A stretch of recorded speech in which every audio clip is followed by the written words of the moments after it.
These Cold Walls of Thunder Bay, Chapter 6. I don't think anyone got much sleep that night.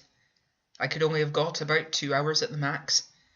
We were both up and waiting for the cells to be opened.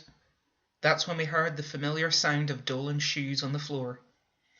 He appeared in the middle of the wing and called out, "Today and for the next few days you will be on total lockdown.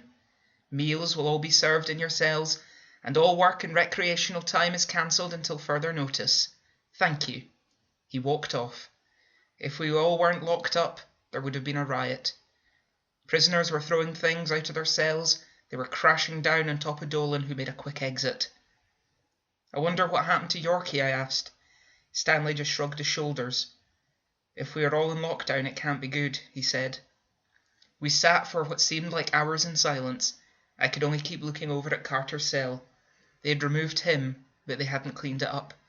I think they were just keeping it like that as a stark reminder of what would happen if we tried to rebel. "Okay," Stanley began. "I think I have a plan to get us out of here." I was shocked because I thought he would have forgotten by now. "If this works, me, you and Art could be out of here by the end of the week." "Stanley, you're dreaming big there. It'll never work," I said. "At least let's try it. We've got nothing left to lose," he said. "Okay, tell me the plan," I asked slightly doubtfully. "Right, on Friday night, when we get free time, we'll get some of the guys to create a distraction, then start a riot. When the guards are dealing with that, we'll sneak away towards the kitchen, down through the rubbish chute. We can follow that outside and make our escape from there."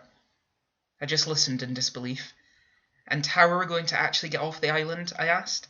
Stanley had obviously tried to think it through. "We swim, George. We swim for it. It would only be a few miles to the shore. Then we will be free." He was mad.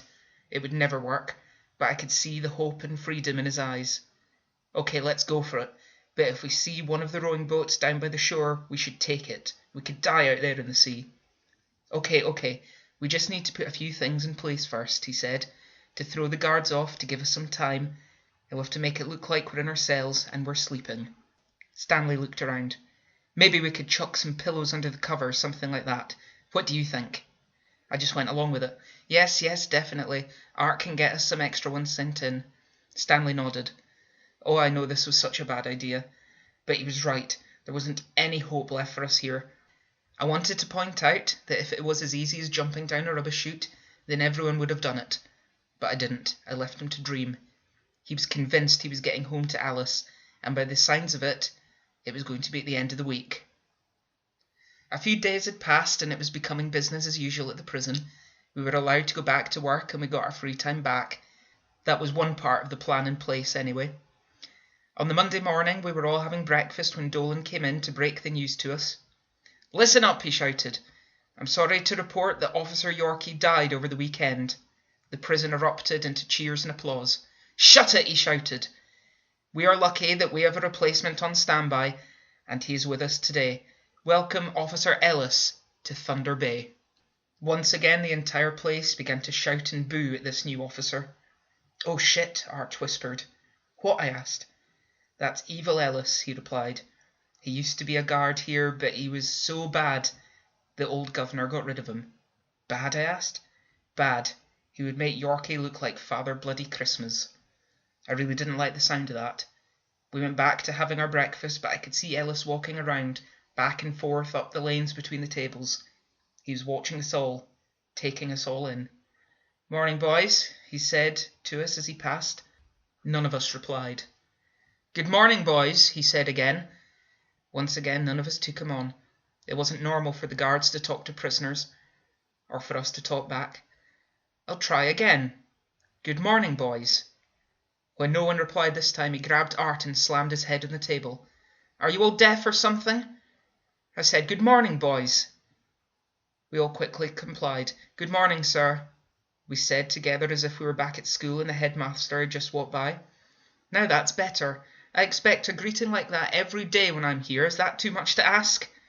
"No, sir, anything, sir," we said. He let go of Art and shoved him off his chair as a parting gift before walking off. "He seems nice," Stanley said sarcastically. We sat in silence finishing our breakfast. He had certainly put us in our place. He wasn't going to take any shit from anyone. It was time to get out of here. I was taking Stanley's plan much more seriously now. Later that day we were back out at work on the railroads. The winter was coming, and it wasn't as hot as it was in the summer. It made it a lot easier. Stanley was also with us now, having lost his privileges to study. He was chucked out to do manual labour like the rest of us. While we were working in one of the tunnels, Stanley took the time to tell Art all about the escape plan. "Count me in," he said. "I'll be able to get those extra pillows in, no problem.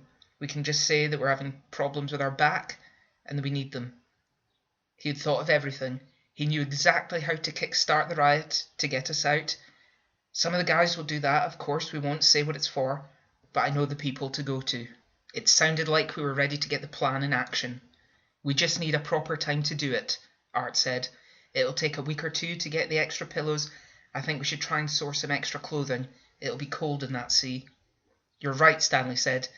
"Can we maybe get some jackets or something sent in?" "I'll work on it," Art said.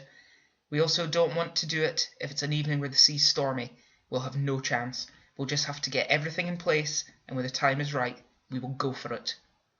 I actually began to believe that it would work. For the first time in a long time, we had hope. It certainly got us through that day, and the next few days to come.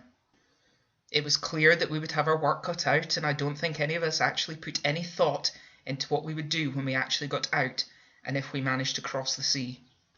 Where would we go? But that didn't matter, for now we had a plan. We were getting out, even if it killed us all. At least, either way, we would be free.